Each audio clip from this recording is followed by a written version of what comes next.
Sir నమస్తే అండి. నమస్తే. మొన్న విష్ణుప్రియ గారు ఒక ఇన్‌స్టాగ్రామ్ లైవ్‌లో ఉన్నప్పుడు ఒక సదరు వ్యక్తి అడిగారు. "నీ బాడీ కౌంట్ ఎంత?" అంటే ఆమె చాలా సింపుల్‌గా, చాలా ఈజీగా 5 అని చూపించారు. అప్పుడు జరిగినంత రచ్చ ఇంకెప్పుడు జరగలేదేమో అన్నంతగా అనిపించింది నాకైతే. ఆ ఒక్క చూపించిన నంబర్ కోసం ఎంత ట్రోల్స్ అయ్యాయి, డిస్కషన్స్ అయ్యాయో మనం చూసాం. అయితే ఇప్పుడు దానికి అనుసంధానంగానే ఒక సర్వే చేసినప్పుడు ఈ రిలేషన్స్ కౌంట్ గురించి లెక్క పెడుతుంటేనంట అఫ్‌కోర్స్ మనం కొంచెం సంతోషించాల్సిన విషయం ఇది. మిగతా కంట్రీస్‌తో కంపేర్ చేసుకుంటే మన మన దేశం కాస్త లాస్ట్‌లోకే ఉంది. ఓకే. మినిమమ్ ఒక ఇద్దరు, ముగ్గురు అయినా సరే ఈ రిలేషన్స్‌లో ఉంటున్నారట. అంటే ఈ బాడీ కౌంట్ అనేది ప్రతి సాధారణంగా ఒక ఇద్దరు, ముగ్గురు ఆగిపోతుందంట. కొన్ని కొన్ని కంట్రీస్‌లో అయితే 14, 15.5 అలా కూడా ఉన్నారు. మనం ఇక్కడ సంతోషించాల్సిన విషయం ఏది? ఏంటి సార్ ఈ రచ్చ ఏంటసలు? అంటే ఈ మాట గట్టిగా మాట్లాడడానికి కూడా నాకు ఎలా అనాలో కూడా అర్థం అవ్వట్లేదు. ఏంటి రచ్చ? అంటే ఇక్కడ గొడవ ఏంటంటేనండి, ఎవరు ఏమిటి అనేది ప్రపంచానికి తెలుసు. ఎవరు చెప్పుకోనక్కర్లేదు. అంటే ఈ ఈ సర్వే చేసిన తర్వాత వచ్చినటువంటి నివేదిక. హ్మ్. ఈ సర్వే శాంపిల్ సేకరణ జరుగుతుంది. ఇది ఒక్కొక్క దేశాన్ని వాళ్ళు అనేక డివిజన్లుగా చీల్చి, ప్రతి డివిజన్ నుంచి కొన్ని శాంపిల్స్ సేకరించి, వాటి ఆధారంగా ఒక యావరేజ్ కట్టి చెప్పేటువంటి మాట ఇది. ఆ మాట ప్రకారం వాళ్ళకున్న సోర్స్‌లో వాళ్ళు సర్వే జరిపినటువంటి పద్ధతుల ప్రకారం వాళ్ళకి తెలిసింది 3 అనే నంబర్ చెప్తున్నారు. అయితే ఈ 3 అనే నంబర్ నిజానికి అది విష్ణుప్రియ గారితో సంబంధం లేని గొడవే. అవును. ఆవిడని ఊరికనే అంటే బాడీ కౌంట్ అనే పదం ప్రపంచానికి చాలా సెన్సిటివ్ ఏరియాలకు కూడా అర్థమయ్యేలాగా చేరింది ఆవిడ పుణ్యం వలన. యాక్చువల్‌గా చాలా మందికి తను మాట్లాడినప్పుడు అని అడిగినప్పుడు బాడీ కౌంట్ అంటే ఏంటో కూడా నిజంగా చాలా తెలీదు. మందికి తెలీదు. తెలీదు. ఎవరికి వాళ్ళు గూగుల్‌లోకి వెళ్ళి తెలుసుకొని మాట్లాడారు. కాబట్టి ఇది అంటే ఒక రకంగా ఆ పదాన్ని ప్రపంచానికి పరిచయం చేసిన ఘనత ఆవిడదే. హ్మ్. కానీ ఈ సర్వేకి దానికి సంబంధం లేదు. ఈ సర్వే అవునవును. దీని పద్ధతిలో అంటే ఇది కొనసాగింది. దాంట్లోనే కాస్త కలుస్తుంది కాబట్టి ఆమె పేరు తీయాల్సొచ్చింది మనం గూడా. లేదు లేదు. ఆవిడ గొడవ వేరు. హ్మ్. ఈ గొడవ వేరు. అంటే ఎందుకు ఇలా జరుగుతోంది అనే విషయానికెళితే ఇక్కడేదో నైతిక ప్రమాణాలు తప్పి జనాలు విశృంఖలంగా తిరుగుతున్నారు అని అనుకోవడం తప్పు. అలా లేరు. వాళ్ళ పద్ధతిలో వాళ్ళు నైతికంగానే ఉన్నారు. కానీ ఉండనివ్వని పరిస్థితులున్నాయి బయట. అంటే ఈ మధ్య కాలంలో ఒక సర్వేలో దేశంలో అత్యధిక మంది మహిళలు సింగిల్‌గా ఉండడానికి ఇష్టపడుతున్నారు అని ఒక సర్వే. అంటే ఈ కుటుంబము దీని మీద వాళ్ళు ప్రెజర్ ఫీల్ అవుతున్నారు. అంటే ఆఫీస్‌లో పని చేయాలి. ఆ తర్వాత ఇంటికెళ్ళి పని చేయాలి. జీవితం అంతా పని చేస్తూనే బతకాలి. అంటే మన జీవితం మనం అనుకున్నట్టుగా జీవించటానికి టైము, స్పేసు దొరకటం లేదు కాబట్టి, మేము పెళ్ళి అనే దాన్ని పక్కకి పెట్టేస్తున్నాము. ఏదైనా ఒక అవసరార్థం మాత్రమే సంబంధాన్ని చూస్తున్నాం మేము అని మాట్లాడుతున్న వాళ్ళు అత్యధికులు కనిపిస్తున్నారు ఈ సింగిల్ వుమెన్‌లో హ్మ్. అని ఒక సర్వే, ఒక అధ్యయనం తెలిపింది ఈ మధ్య కాలంలోనే. అది అంటే వివాహ వ్యవస్థ అనే దానిలో ఉన్నటువంటి ఒక అణచివేత గురించి నిరసన తెలియజేస్తూ వాళ్ళు బయటికెళ్ళిపోయి ఉంటున్నారు.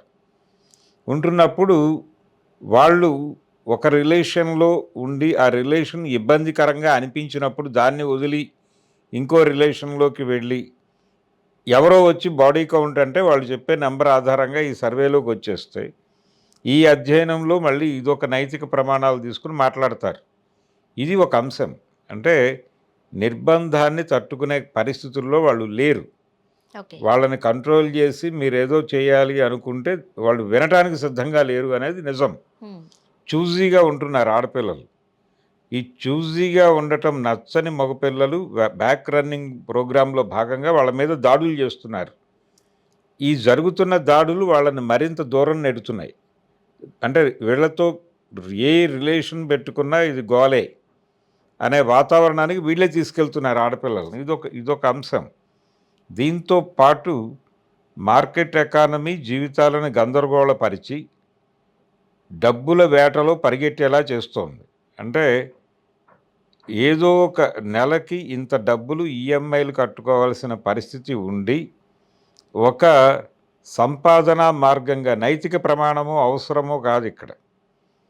అంటే శారీరక అవసరము చేత అక్రమ సంబంధాలు నడిచిన రోజులు కొన్నున్నాయి. అది కూడా కాదు. ఎవరో బలవంతం పెట్టడం కూడా కాదు. అవసరార్థం, వాళ్ళకి అవసరం కోసం ఈ రిలేషన్స్‌లోకి వెడుతున్నటువంటి వాళ్ళు కూడా ఉన్నారు. వ్యభిచార వృత్తిలోకి వెడుతున్న వాళ్ళు కూడా ఉన్నారు. వాళ్ళ ప్రొఫెషన్ అది కాదు. వాళ్ళ కులం అది కాదు.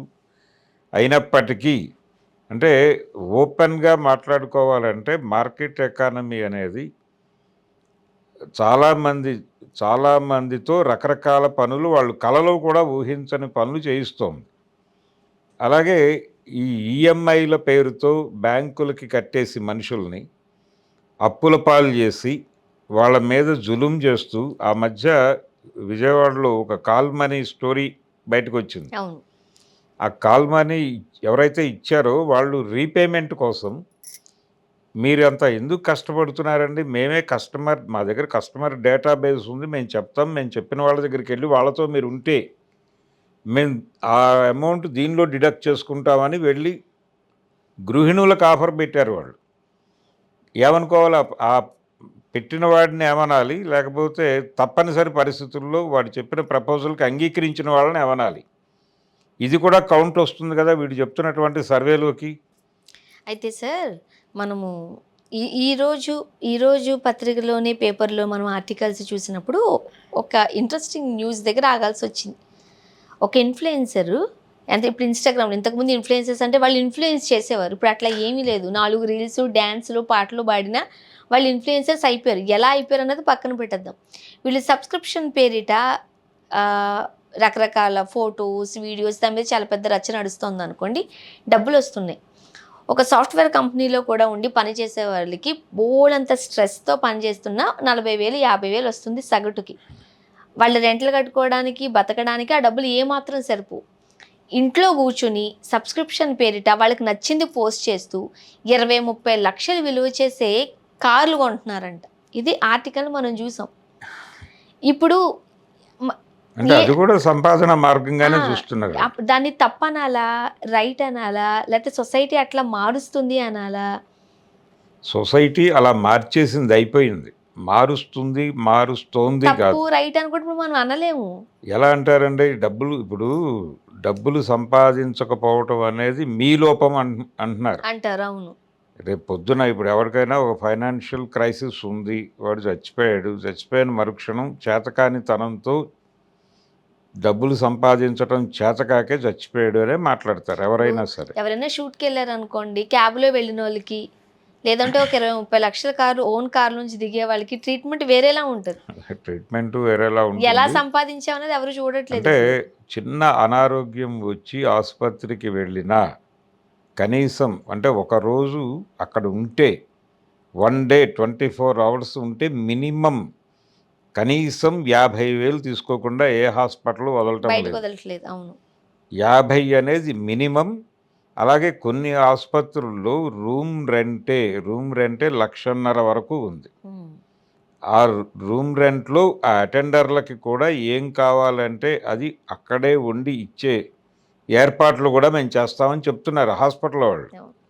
కాబట్టి 1,50,000 రూమ్ రెంట్ కానీ ఏసీ లేకుండా నాన్ ఏసీ చిన్న గది మామూలు రూమ్‌కే 6,000 రోజు కలెక్ట్ చేస్తున్నారు ఆసుపత్రుల వాళ్ళు. మినిమమ్ 6,000 అట. కాబట్టి ఇంత దోపిడీ జరుగుతున్నప్పుడు డబ్బులు సంపాదించడం అనేది ప్రతి ఒక్కడి అవసరంగా మారింది. మారింది. మీరు ఇవన్నీ ఆపగలరా? ఇవన్నీ ఆపితే వాళ్ళు కూడా అన్నీ ఆపేస్తారు. వాళ్ళేమో ఇష్టపూర్వకంగా చేయట్లా. అవసరార్థం గత్యంతరం లేని పరిస్థితుల్లో ఈ బాడీ కౌంట్లు పెంచుకుంటున్నటువంటి బ్యాచ్ చాలా ఉంది ఈ దేశంలో. మీరు సర్వే చేసినప్పుడు ఇవన్నీ కూడా మాట్లాడాలి. ఇప్పుడు కేవలం కౌంట్ గురించి మీరు మాట్లాడితే ఈ దేశంలో నైతిక ప్రమాణాలు పతనమైనాయండి అని మాట్లాడతాడు. ఒకరికి ఒక ముగ్గురు అనేది ఆధ్యాత్మిక కాస్త ప్రవచనం ఇబ్బందే కదా! ఇప్పుడు ఒక ఆధ్యాత్మిక ప్రవచనకర్తకి ఈ మాట చెప్తే, అవును నైతికంగా పతనమైపోతున్నారు. రోజు రామాయణ ప్రవచనాలు వినిపిస్తే వీళ్ళు దారిలోకి వస్తారని చెప్తాడాయన. రామాయణ ప్రవచనం కాదు స్వామి, ఇక్కడ మార్కెట్టోళ్ళు చంపేస్తున్నారు జీవితాల్లోకి జొరబడి. వాళ్ళు డబ్బులు సంపాదించకపోతే తప్పని పరిస్థితి ఏర్పడింది. ఏవైనా చెయ్యి నువ్వు ఏం చేసావన్నది కాదు క్వెషన్, డబ్బులు సంపాదించావా లేదా అన్నదే పాయింటు అనే వాతావరణం మార్కెట్లో స్థిరపడిపోయిన తర్వాత అది నడిపిస్తోంది. వీళ్ళు నడిపించటం కాదు, వీళ్ళు పర్సనల్ లెవెల్లో వీళ్ళ బుర్ర నడిపించట్లేదు, వీళ్ళ బుర్రని ఇంకెవరో నడిపిస్తున్నారు. ప్రతి ఆల్గారిథం ద్వారా ఏం కొనాలో వాడు రెచ్చగొడతాడు. కొనేయి పర్వాలేదు, నేను ఈఎంఐ ఇస్తానని బ్యాంక్ కూడా ఎంటర్ అయిపోతాడు. తీరా కొనేసిన తర్వాత నెల నెల డబ్బులు కట్టకపోతే చంపేస్తాడు.